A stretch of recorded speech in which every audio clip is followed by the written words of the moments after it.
নমস্কার বন্ধুরা, আমি প্রতিমা আবার চলে আসলাম আপনাদের সামনে দারুণ স্বাদের এক রেসিপি নিয়ে। আজকে করব চিংড়ি মাছের তেল ঝাল। দেখুন কতটা সুন্দর চিংড়ি মাছগুলো, এগুলোকে কেটে ধুয়ে সাফা করে নিয়ে নিলাম। আর সকল বন্ধুদেরকে অনুরোধ জানালাম ভিডিওটা স্কিপ না করে পুরো ভিডিওটা দেখার জন্যে। চিংড়ি মাছের মালাইকারি তো সবাই খেয়ে থাকি, আজকে করব চিংড়ি মাছের তেল ঝাল। চিংড়ি মাছের মধ্যে লবণ আর হলুদ দিয়ে মেখে নিব।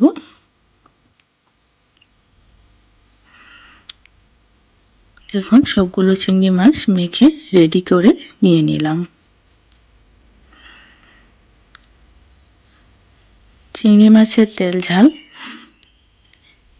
আমি যেভাবে করছি তাই সকল বন্ধুদের সঙ্গে শেয়ার করে নিচ্ছি। এখানে নিয়েছি পেঁয়াজ কুচি, টমেটো কুচি, ফ্রেশ ধনেপাতা কিছু আর কয়েকটা কাঁচা লঙ্কা। এবার 1 চা চামচ টক দই আর 1/2 চা চামচ বাদাম বাটা, এই দুটোকে আমি ভালোভাবে মিশিয়ে নিচ্ছি আর টক দইটাকে এখানে ফেটিয়ে নিব।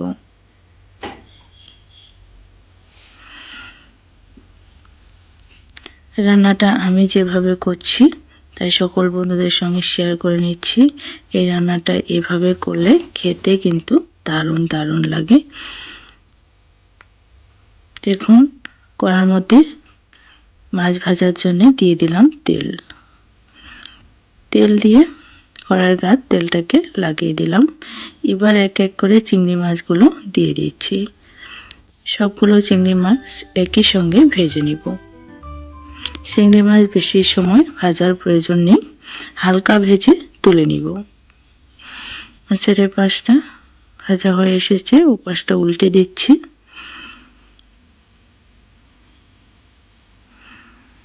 উল্টে পাল্টে চিংড়ি মাছগুলো হালকা করে ভেজে আমি তুলে নিব।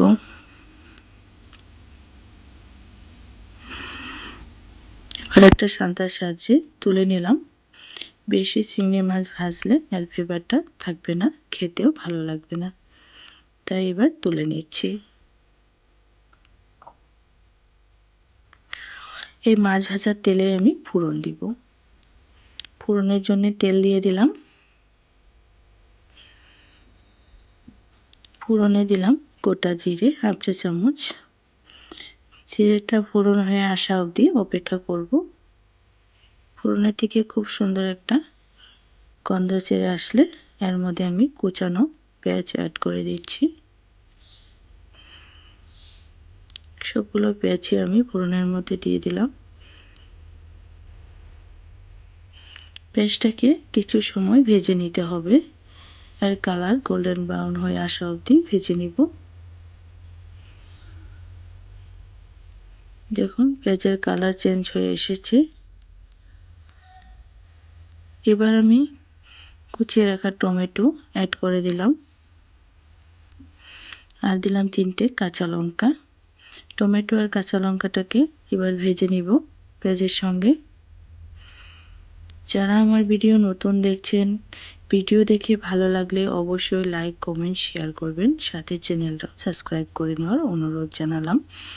দিয়ে দিলাম 1 চা চামচ আদা রসুন বাটা, জিরে ধনে শুকনো লঙ্কা বাটা 2 চা চামচ, আর কালারের জন্য হলুদ গুঁড়ো, স্বাদের জন্য লবণ আর একটু চিনি দিয়ে মশলাটাকে কষিয়ে নিচ্ছি ভালোভাবে। মশলাটা ভালোভাবে কষিয়ে নিতে হবে। এখন মশলা কষাতে কষাতে শুকিয়ে এসেছে, আমি মশলার পাত্রটা ধুয়ে একটু জল অ্যাড করে দিচ্ছি।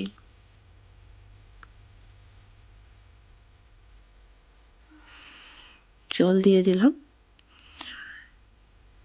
এবার বেশ কিছু সময় আমি মশলাটাকে কষিয়ে নিব ভালোভাবে।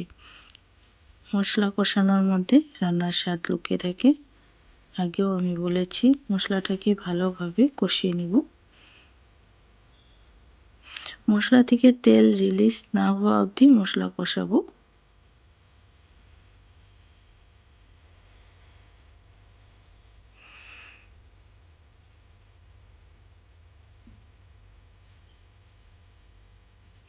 দেখুন মশলা থেকে তেল রিলিজ হতে শুরু করে দিয়েছে, মশলা কিন্তু ভালোভাবেই কষানো হয়ে এসেছে।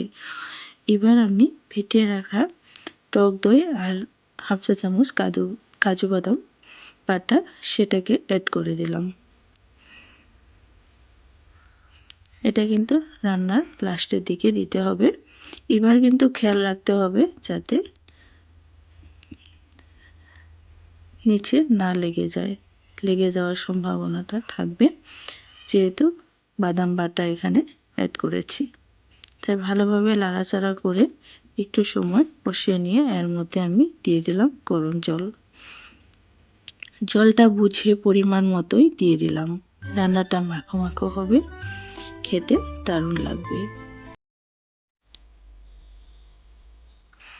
জলটা দিয়ে ঝোলটাকে ভালোভাবেই জাল করে নিতে হবে বেশ কিছু সময়।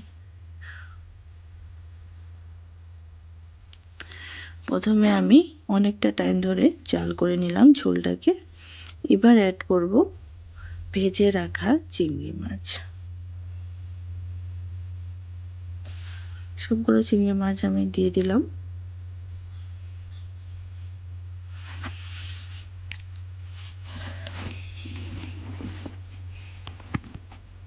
চিংড়ি মাছগুলো দিয়ে আর একটু সময় জাল করে নিতে হবে। এবার একটু ঢাকা দিলাম, ঢাকাটা তুলে নিলাম। ঢাকাটা দেওয়ার জন্য এর ফ্লেভারটা কিন্তু দারুণ চলে এসেছে। এবার রান্নাটা আমার প্রায় শেষের দিকেই চলে এসেছে। দারুণ স্বাদের চিংড়ি মাছের তেল ঝাল এরকমভাবে একবার বানালে ঘরের সবাই কিন্তু তৃপ্তি করে খাবে। অবশ্যই একবার এভাবে ট্রাই করবেন। আশা করছি আমার সঙ্গে থাকা সকল বন্ধুদেরই খুব খুব ভালো লাগবে। এবার আমি রান্নাটা ফিনিশ করব ধনেপাতা কুচো দিয়ে। ধনেপাতা কুচোনো করে দিয়ে দিলাম। দেখুন এই রেসিপি যদি গরম ভাতের সঙ্গে পরিবেশন করা যায় দারুণ লাগবে। দারুণ স্বাদের চিংড়ি মাছের রেসিপি আমি পরিবেশন করে দিচ্ছি। এতটা সময় আমার সঙ্গে থাকার জন্য সকল বন্ধুদেরকে ধন্যবাদ ও ভালোবাসা জানিয়ে আজকের ভিডিও এখানে শেষ করলাম।